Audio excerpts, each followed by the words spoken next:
নমস্কার বন্ধুরা, PD family ব্লগে তোমাদের সবাইকে অনেক অনেক স্বাগত জানিয়ে ভিডিওটা শুরু করছি। হ্যাঁ, এখন বাজে সকাল 8:10। তো আজকেও কিন্তু বড় ছেলের এক্সাম আছে, তো সকাল সকাল রান্নাবান্না কিন্তু আমি শেষ করে নিয়েছি। রান্নাতে করেছি, ভাত বানিয়েছি আর পটল আলু ভাজা করেছি, রুটি করেছি। ভাতটা খেয়ে যাবে তকসা বাবা, আর রুটি আর ভাজা নিয়ে যাবে। আর কালকে রাতে ডিম আলু তরকারিটা করে রেখেছিলাম, কারণ সকালবেলা উঠে এত কিছু করা সম্ভব না, তার মধ্যে ছোট বাচ্চা আছে, ওকে নিয়ে একদম পারি না। তো তার জন্য রাত্রেবেলা কিন্তু আমি তরকারিটা করে রেখেছিলাম, এখন শুধু ভাত আর ভাজা রুটি করেছি। তো সেগুলো করা হয়ে গেছে। আর ছোটো সোনাকেও খাইয়ে দিয়েছি। ছোটো সোনা ধ্যান দিয়ে কথাগুলো শুনছে, কিন্তু ওকেও খাইয়ে দিয়েছি। বড় ছেলে নিজেই কিন্তু নিয়ে খেয়ে নিয়েছে। বললাম না, সময় পরিস্থিতি পড়ে কিন্তু ও কিন্তু অনেক বড় হয়ে গেছে, নিজের কাজ নিজে করা শিখে গেছে। তো আমি ছোটো সোনাকে খাইয়ে দিতে দিতে ওর খিদে পেয়ে গেছিলো, ও নিজেই কিন্তু ভাজা আর রুটি নিয়ে খেয়ে নিয়েছে। তো আমি 9:10-এর মধ্যে বার হয়ে যাব ওকে নিয়ে, আর ওর পাপাও চলে যাবে 9টার মধ্যে কাজে আর কি। তো ছোটো সোনাকে রেখে যাব আমাদের বাইরেদের ঘরে রেখে যাব। ছোটো সোনা কীভাবে মোবাইলের দিকে তাকাচ্ছে, তো সেটাই বলার আর কি। তো চলো বন্ধুরা, আমার ভিডিওটা দেখতে থাকো, ভালো লাগলে লাইক কমেন্ট শেয়ার করে দিও। আর যারা নতুন দেখছো, বন্ধু হয়ে আমার পাশে থাকতে পারো। আর বন্ধু হয়ে পাশে থাকলে কিন্তু আমাকে নিশ্চয়ই তোমাদের পাশে পাবে। তো চলো, স্কিপ না করে ফুল ওয়াচ করে নিও। দেখো বন্ধুরা, পটল আলু ভাজা করেছি। পটলটা ছুলে দিয়েছি, ছুলে না দিলে কিন্তু একদম কিরকম একটা ছোবা ছোবা লাগে, তো তার জন্য পটলটা ছুলে দিয়েছি। দেখো কি সুন্দর নরম হয়ে মিলে গেছে। এই যে দেখো, ভাজাটা দিয়ে দিচ্ছি, কারণ শুধু ভাজা দিয়ে রুটি খাবে, তো একটু বেশি করে না দিলে নয়, তো তার জন্য একটু বেশি করেই দিয়ে দিচ্ছি আর কি। এই যে দেখো, এইটুকু ভাজাতে ওর 3টা রুটি খাওয়া হয়ে যাবে। ও কিন্তু আবার 3টার থেকে বেশি একটা রুটিও খেতে পারে না। আর এদিকে দেখো, রুটিটা প্যাক করে দিয়েছি, এখানে 3টা রুটি দিয়েছি।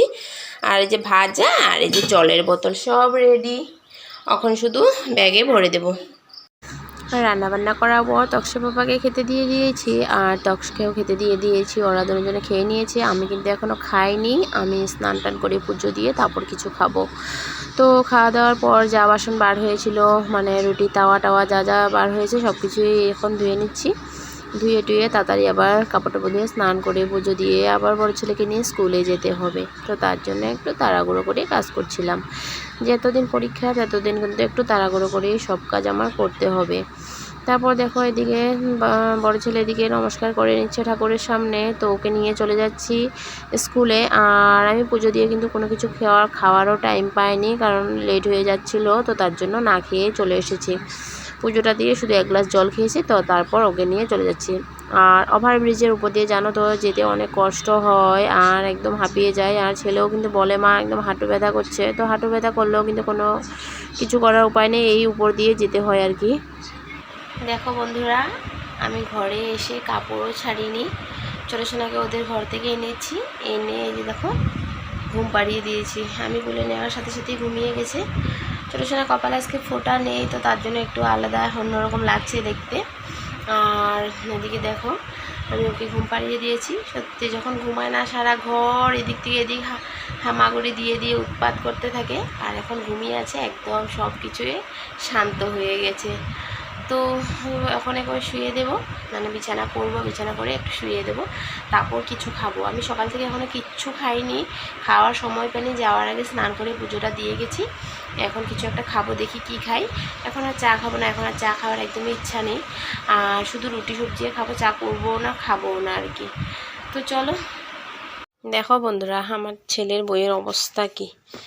এই যে বইয়ের কোনো গোছ গাছ নাই, সারাদিন আমি বই গুছাই, ও সারাদিন বই এলোমেলো করে দেয়। খাতা ছিল না, কালকে আবার 2টা খাতা এনে দিয়েছে ওর পাপা। দেখো খাতা বইপত্র কি অবস্থা। ব্যাগটা নিয়ে তো পরীক্ষা দিতে চলে গেছে, হাতবোর্ড ঢুকিয়ে, আর বইগুলো এইভাবেই পড়ে আছে। সত্যি কথা, এখনও গোছানো শিখেনি, তাও কখনো বলিনি যে গোছানোর জন্য, কারণ গোছাতেই তো শিখবে আর কি। প্রতি বৃহস্পতিবারে কিন্তু আলতা লাগাতে হয়, জানো তো বন্ধুরা, কিন্তু আমি যে সময় পাই না। তো এখন ভাবলাম, ঘরে ছোটো সোনা ঘুমাচ্ছে, তো ওকে যদি রেখে তো বাইরে গিয়ে কাজও করতে পারছি না, তো ভাবলাম বসে বসে আলতাটুকু লাগিয়ে নিই। সকালে স্নান করে উঠে তো ধুমধাম করে পুজো দিয়ে চলে গেছিলাম, তো তার জন্য কিন্তু আর লাগানো হয়নি আলতাটা। তো ভাবলাম এখন একটু লাগিয়ে নিই।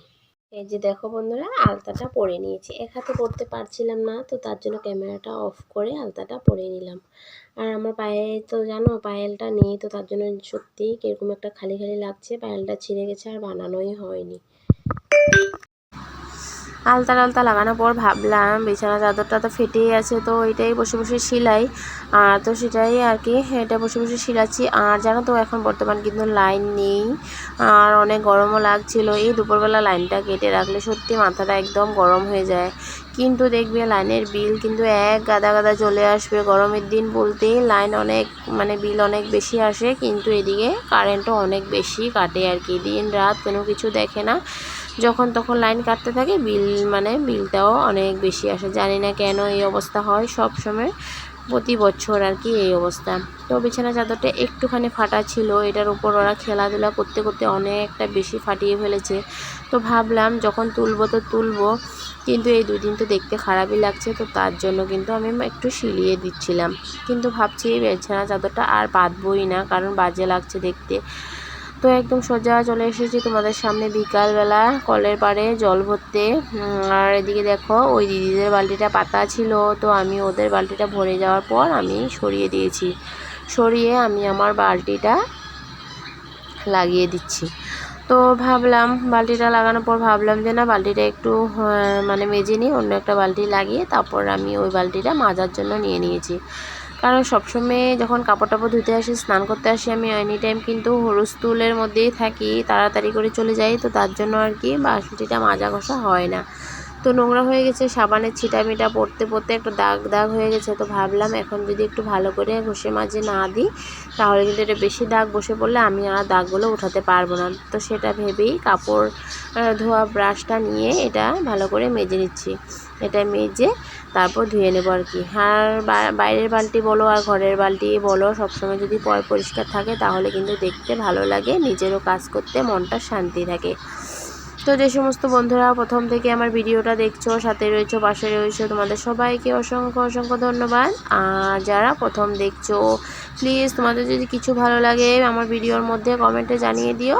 আর যদি তার থেকেও কিছু বেশি ভালো লাগে তাহলে সাবস্ক্রাইব করে বন্ধু হয়ে আমার পাশে থাকতে পারো কিন্তু। আর আমার পাশে থাকলে কিন্তু নিশ্চয়ই আমাকে তোমাদের পাশে পাবে, শুধু একটা কমেন্ট করে যেও। কমেন্ট তো না করলে আমি জানতে পারবো না কে আমার চ্যানেলটাকে সাবস্ক্রাইব করেছো। তো তার জন্য আজকের জন্য ভিডিওটা এতটুকুই রইলো। Tata, bye bye.